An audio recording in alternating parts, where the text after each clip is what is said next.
मैं प्रेम सर अपने YouTube channel प्रेम sir Alauli पर सभी छात्रों का स्वागत करता हूं। पिछले क्लास में 9th का फिजिक्स चल रहा है। पहला चैप्टर समाप्त हो चुका है, मेजरमेंट, मापन। पिछला चैप्टर मापन जिसको अंग्रेजी में मेजरमेंट कहते हैं, कंप्लीटली हम बता चुके हैं।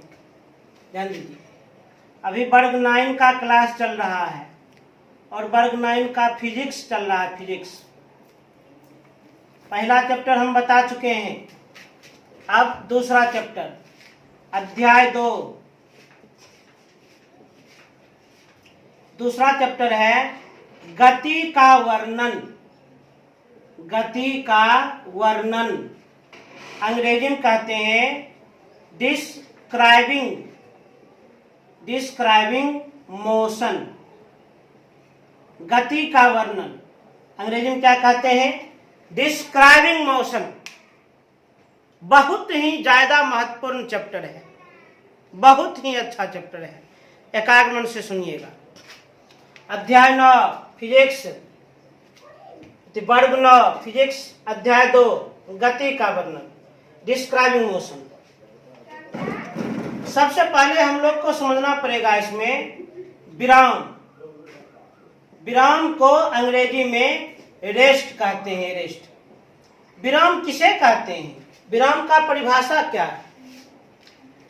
जब किसी वस्तु के स्थान में समय के साथ कोई भी परिवर्तन ना हो तब उस वस्तु को विराम में कहा जाता है, रेस्ट में कहा जाता है। विराम अंग्रेजी में उसे हम रेस्ट कहते हैं। विराम का परिभाषा क्या है? जब किसी वस्तु के स्थान में समय के साथ जरा सा भी परिवर्तन ना हो तो उस वस्तु को विराम में कहा जाता है। तो विराम का हम परिभाषा दिए, जब किसी वस्तु के स्थान में समय के साथ कोई परिवर्तन ना हो, कोई परिवर्तन ना हो, कोई बदलाव ना हो तो उस वस्तु को विराम में कहा जाता है। विराम में कहा जाता है। विराम अंग्रेजी में रेस्ट कहते हैं। विराम का हम परिभाषा दिए, जब किसी वस्तु के स्थान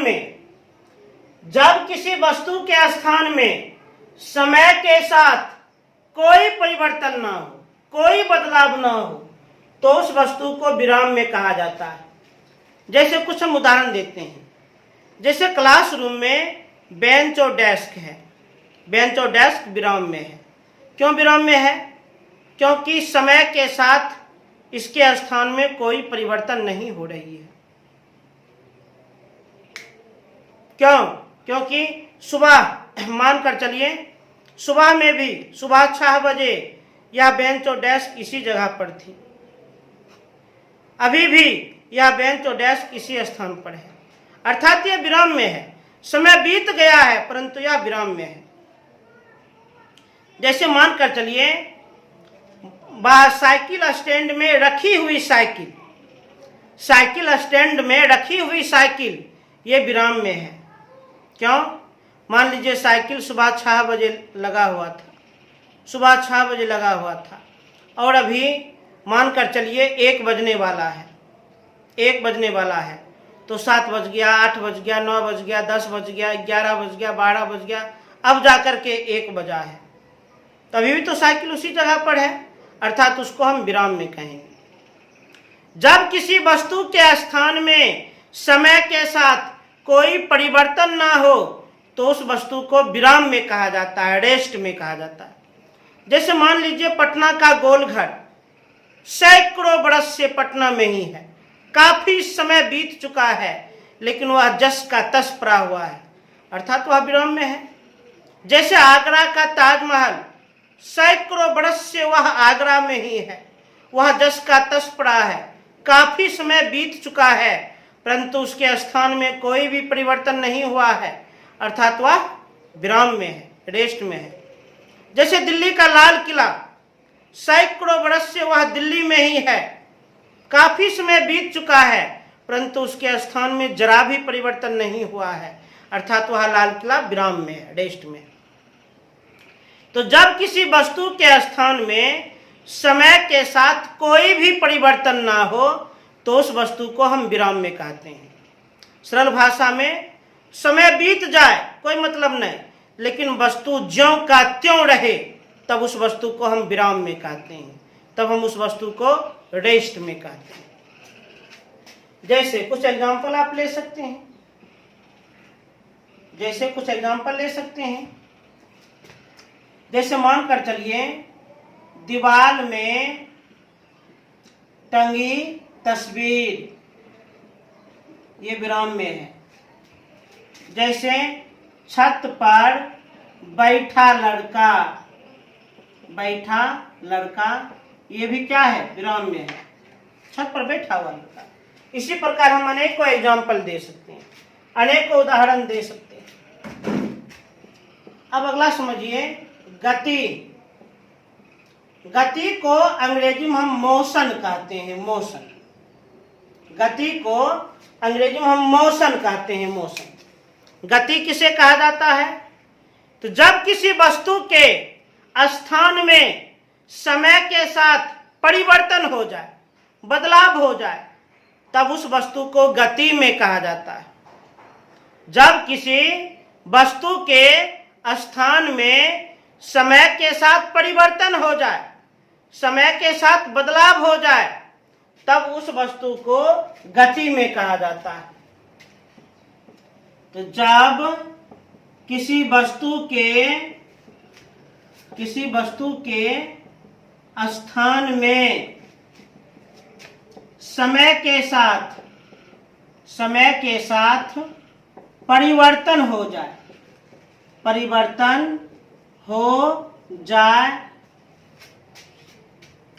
तो उस वस्तु को गति में कहा जाता है।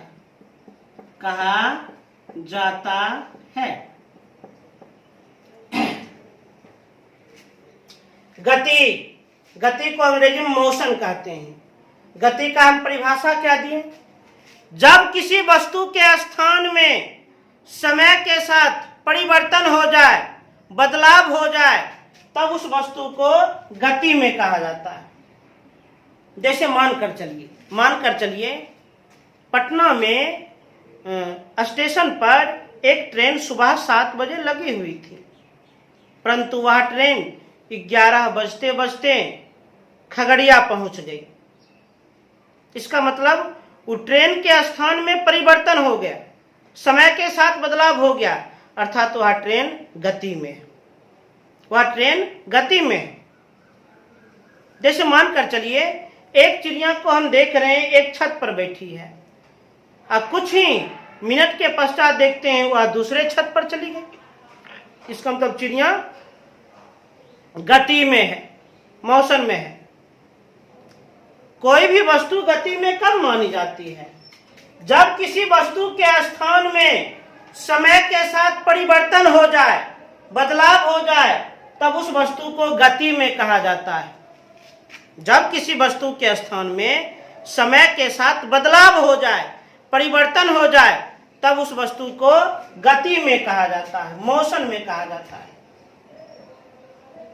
जैसे कुछ एग्जाम्पल लिया जाए, कुछ उदाहरण लिया जाए। जैसे मानकर चलिए उड़ती हुई चिड़िया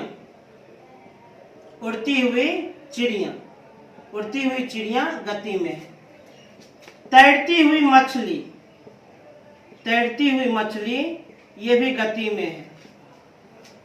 दौड़ता हुआ बालक ये भी गति में है। नाचती हुई नाचती हुई लड़की, ये भी गति में है, ये भी मोशन में, इत्यादि। तो जब किसी वस्तु के स्थान में समय के साथ परिवर्तन हो जाए तब वह वस्तु गति में माना जाता है। जान लीजिए हमारी पृथ्वी भी गति में है, वह हर क्षण गति करते रहती है, हर क्षण उसके स्थान में परिवर्तन होते रहता है। जो भी ग्रह है वह ग्रह भी गति में है, क्योंकि हम जानते हैं सभी ग्रह किसका परिक्रमा करते हैं? सूर्य का परिक्रमा करते हैं, सूर्य के चारों ओर चक्कर लगाते हैं, अर्थात सभी ग्रह गति में है। तो अभी दो टॉपिक आप लोग को समझाए। विराम, विराम को अंग्रेजी में रेस्ट कहते हैं। जब किसी वस्तु के स्थान में समय के साथ कोई परिवर्तन ना हो, कोई बदलाव ना हो, तो उस वस्तु को विराम में कहा जाता है। और गति, जब किसी वस्तु के स्थान में समय के साथ परिवर्तन हो जाए, बदलाव हो जाए, तो उस वस्तु को गति में कहा जाता है, मोशन में कहा जाता है। जैसे मानकर चलिए अभी हम सावधान मुद्रा में आप लोग को पढ़ा रहे हैं, तो अभी हम विराम में हैं, परंतु हम साइकिल पर बैठ करके और एक स्थान से दूसरे स्थान हम जब बढ़ जाएंगे, आगे बढ़ेंगे, तो हम गति में आ जाएंगे, हम निश्चित रूप से गति में आ जाएंगे। इसको तेज से उतार दिया जाए।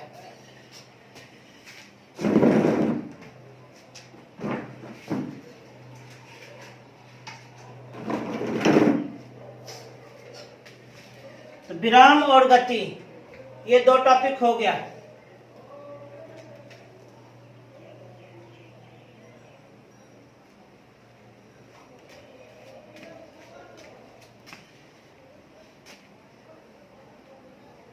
अब आगे एक महत्वपूर्ण क्वेश्चन है, विराम और गति एक दूसरे से संबंधित है कैसे? एकदम ध्यान से देखिएगा, एक क्वेश्चन है, विराम और गति एक दूसरे के आपेक्षिक है कैसे? आपेक्षिक है कैसे? आपेक्षिक को अंग्रेजी में हम कहते हैं रिलेटिव, इसका एक और हिंदी अर्थ होता है संबंधित। विराम और गति एक दूसरे से संबंधित है कैसे? विराम और गति एक दूसरे से संबंधित है कैसे? ध्यान से सुनिएगा। इसका जवाब है, विराम के बिना हम गति की कल्पना नहीं कर सकते हैं, और गति के बिना हम विराम की कल्पना नहीं कर सकते हैं। इस प्रकार हम कह सकते हैं विराम और गति एक दूसरे के आपेक्षिक है। तो इसका हम अभी उत्तर क्या बोले हैं? इसका आंसर क्या बोले हैं? इसका आंसर बोले हैं, विराम के बिना गति की कल्पना नहीं की जा सकती। गति की कल्पना नहीं की जा सकती, और गति के बिना विराम की कल्पना नहीं की जा सकती। विराम की कल्पना नहीं की जा सकती है। इस प्रकार हम कह सकते हैं, इस प्रकार हम कह सकते हैं कि विराम और गति एक दूसरे के आपेक्षिक हैं। विराम और गति एक दूसरे के आपेक्षिक हैं, एक दूसरे के आपेक्षिक हैं। थोड़ा और हम व्याख्या कर देते हैं, ध्यान से सुनिए। क्वेश्चन हम लिखा है, विराम और गति एक दूसरे के आपेक्षिक है कैसे? विराम और गति एक दूसरे से संबंधित है कैसे? विराम और गति एक दूसरे से रिलेटिव है कैसे? तो जवाब है, विराम के बिना गति की कल्पना नहीं की जा सकती और गति के बिना विराम की कल्पना नहीं की जा सकती है। इस प्रकार हम कह सकते हैं विराम और गति एक दूसरे के आपेक्षिक है। जैसे एक उदाहरण सुनिए, एक ट्रेन गति में है और ट्रेन के अंदर में दो दोस्त है, दोनों दोस्त बैठा हुआ है, दोनों दोस्त बैठा हुआ है, दोनों भी विराम में ही है। अब बताओ, पहला दोस्त दूसरे को देख रहा है और दूसरा दोस्त पहले को देख रहा है, तो उसे ऐसा आभास हो रहा है, अरे भाई हम तो भी रेस्ट में हैं, रेस्ट में है, एकदम रेस्ट में है। परंतु उस चलती हुई ट्रेन को यदि बाहर से कोई लड़का जब देखेगा तो उस लड़के को अंदर में बैठा हुआ वह लड़का कैसा प्रतीत होगा? गति में प्रतीत होगा।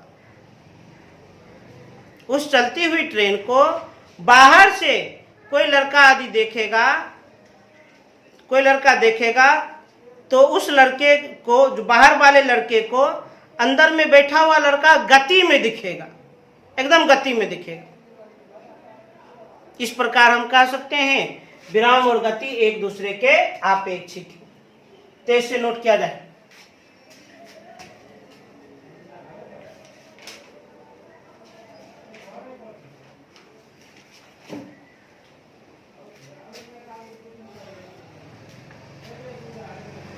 अब अगला टॉपिक समझा जाए।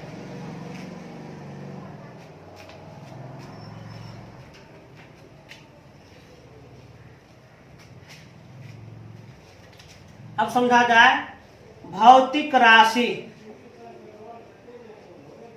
भौतिक राशि को अंग्रेजी में हम कहते हैं फिजिकल क्वांटिटी।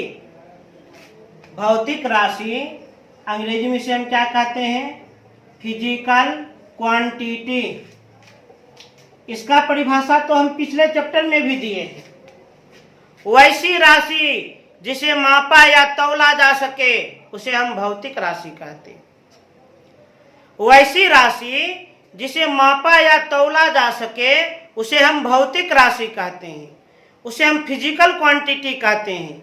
जैसे लंबाई, द्रव्यमान, समय, तापमान, ज्योति तीव्रता, विद्युत धारा और पदार्थ का द्रव्यमान। भौतिक राशि किसे कहते हैं? फिजिकल क्वांटिटी क्या है? वैसी राशि जिसे मापा या तौला जा सके उसे भौतिक राशि कहा जाता है, उसे फिजिकल क्वांटिटी कहा जाता है। ये भौतिक राशि है। अब ध्यान दीजिए, भौतिक राशि मुख्यतः दो प्रकार के होते हैं। दिशा के आधार पर, डायरेक्शन के आधार पर, दिशा के आधार पर, डायरेक्शन के आधार पर भौतिक राशि को दो भागों में बांटा गया है। दो भागों में बांटा गया है। कौन कौन? एक हो गया अदिश राशि, अदिश राशि, और एक हो गया सदिश राशि, सदिश राशि। दिशा के आधार पर, डायरेक्शन के आधार पर भौतिक राशि को दो भागों में बांटा गया है, एक अदिश राशि और एक सदिश राशि। अदिश अंग्रेजी में इसको कहते हैं स्केलर क्वांटिटी, स्केलर क्वांटिटी। और सदिश राशि अंग्रेजी में से कहते हैं वेक्टर क्वांटिटी, वेक्टर क्वांटिटी। तो सबसे पहले इसका परिभाषा समझा जाए। अदिश राशि का परिभाषा क्या है? इसका पहले अर्थ निकालिए। अदिश, अदिश, तो इस शब्द के शुरू में जो पहला अक्षर है वह अ है, अ है। और हम लोग हिंदी व्याकरण के अनुसार जानते हैं जब किसी सार्थक शब्द के पहले अ लग जाता है तो उसका अर्थ उल्टा हो जाता है। अदिश मतलब जिसमें दिशा नहीं हो, डायरेक्शन नहीं हो। अदिश राशि किसे कहते हैं? वैसा राशि जिसमें केवल परिमाण हो परंतु दिशा नहीं हो। अदिश राशि का परिभाषा, वैसा राशि, वैसा राशि जिसमें केवल केवल परिमाण हो, मैग्नीट्यूड हो, केवल परिमाण हो, परंतु दिशा ना हो, दिशा ना हो, उसे हम अदिश राशि कहते हैं। उसे कौन सी राशि कहते हैं? अदिश राशि कहते हैं। जैसे दूरी, जैसे द्रव्यमान, जैसे समय इत्यादि अनेकों। अदिश राशि किसे कहते हैं? वैसा राशि जिसमें केवल परिमाण हो, जिसमें केवल मैग्नीट्यूड हो, परंतु दिशा नहीं हो, डायरेक्शन नहीं हो, उसे अदिश राशि कहा जाता है। जैसे दूरी, द्रव्यमान, समय, ये सब अदिश राशि है। क्यों? क्योंकि ये सभी में केवल और केवल परिमाण है, परंतु दिशा नहीं है, डायरेक्शन नहीं है। अब समझिए सदिश राशि। सदिश राशि का परिभाषा क्या होता है? सदिश, सदिश मतलब जिसमें दिशा भी हो। वैसा राशि जिसमें परिमाण और दिशा दोनों हो, वैसा राशि जिसमें परिमाण और दिशा दोनों हो, उसे सदिश राशि कहते हैं, उसे वेक्टर क्वांटिटी कहते हैं। सदिश राशि का परिभाषा, वैसा राशि जिसमें, वैसा राशि जिसमें परिमाण और दिशा दोनों हो, परिमाण और दिशा दोनों हो, उसे सदिश राशि कहते हैं। सदिश राशि कहते हैं। सदिश राशि, वेक्टर क्वांटिटी, सदिश राशि किसे कहते हैं? वैसा राशि जिसमें परिमाण और दिशा दोनों हो, जिसमें मैग्नीट्यूड भी हो और डायरेक्शन भी हो, परिणाम भी हो और दिशा भी हो, उसे हम सदिश राशि कहते हैं, उसे हम वेक्टर क्वांटिटी कहते हैं। जैसे विस्थापन, विस्थापन सदिश राशि है। जैसे बल, बल सदिश राशि है। वेग, वेग सदिश राशि है। इसी प्रकार अनेकों सदिश राशि है, अनेकों सदिश राशि। उसके बाद अदिश राशि और सदिश राशि के बारे में कुछ और जान लीजिए। पहला पॉइंट तो हम परिभाषा लिख दिए, पहला पॉइंट हम परिभाषा लिख दिए दोनों का। अब दूसरा पॉइंट देखा जाए। दूसरा पॉइंट, अदिश राशि बीजीय योग नियम का पालन करता है।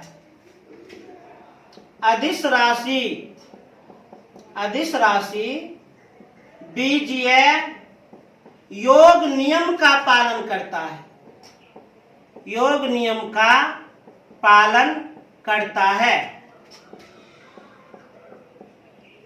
अदिश राशि बीजीय योग नियम का पालन करता है। और सदिश राशि, सदिश राशि सदिश योग नियम का पालन करता है। सदिश योग नियम का पालन करता है, पालन करता है। अब तीसरा पॉइंट, तीसरा पॉइंट, तीसरा पॉइंट है कि अदिश राशि को व्यक्त करने के लिए, अदिश राशि को व्यक्त करने के लिए, व्यक्त करने के लिए किसी विशेष निरूपण की आवश्यकता नहीं होती है। किसी विशेष निरूपण की आवश्यकता नहीं होती है, नहीं होती है। और सदिश राशि, सदिश राशि को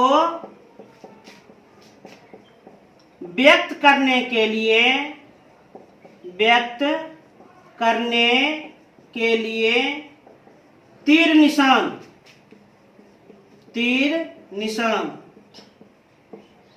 का प्रयोग किया जाता है।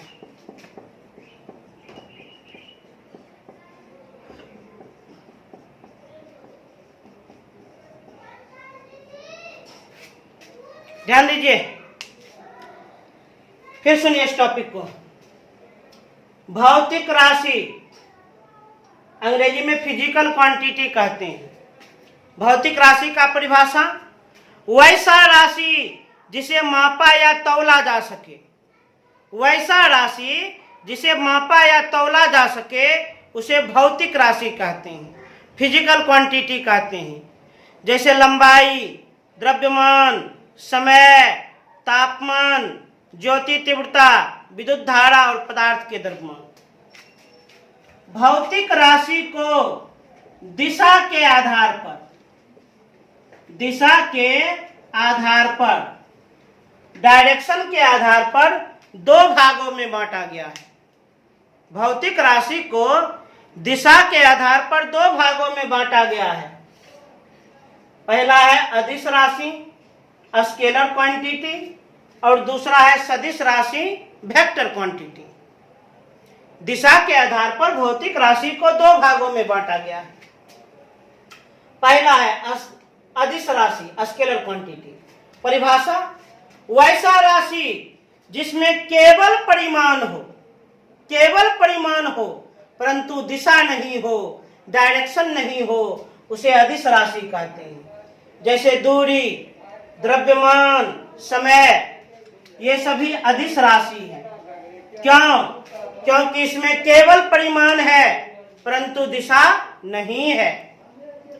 सदिश राशि, वैसा राशि जिसमें परिमाण और दिशा दोनों हो, वैसा राशि जिसमें परिमाण और दिशा दोनों हो उसे सदिश राशि कहते हैं।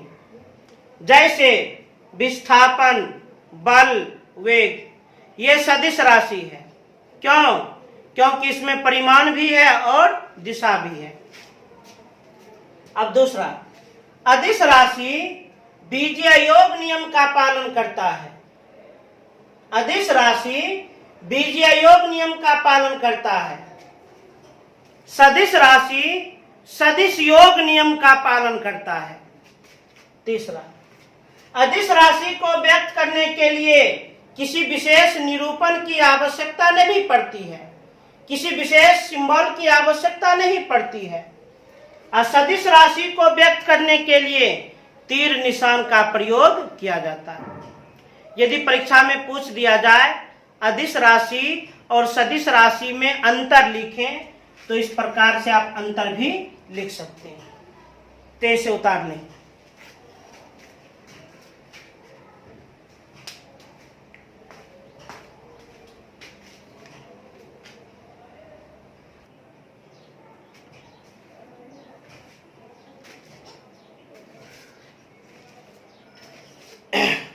तो उतार लिए होंगे। तो आज हम डिस्क्राइबिंग मोशन, गति का वर्णन, इसके अंतर्गत कुल 5 को पॉइंट समझाए हैं। सबसे पहले विराम, उसके बाद गति, उसके बाद विराम और गति एक दूसरे के आपेक्षिक है कैसे, उसके बाद भौतिक राशि के प्रकार अर्थात अदिश राशि और सदिश राशि। तो आप लोग ये 5 पॉइंट को खूब बढ़िया से उतार कर और बढ़िया से तटस्थ कर लीजिएगा, खूब याद कर लीजिएगा। तब हम कल अगले क्लास में प्रवेश कर जाएंगे। अगले टॉपिक कल आप लोग को बताएंगे मुख्य रूप से दूरी और विस्थापन, ये टॉपिक चलेगा। तो उम्मीद करते हैं ये आज आप लोग पूर्ण रूप से समझ गए होंगे और जो भी होमवर्क दिए हैं, जो भी परिभाषा बताए हैं उसे निश्चित रूप से तटस्थ कर लें। और पुनः आप लोगों से यही हम चाहते हैं चैनल को सब्सक्राइब करें, लाइक करें और अधिक से अधिक शेयर करें। जो भी मित्र दोस्त अभी तक शेयर नहीं कर पाया है उसे ज़रूर सूचित करें शेयर करने के लिए। धन्यवाद।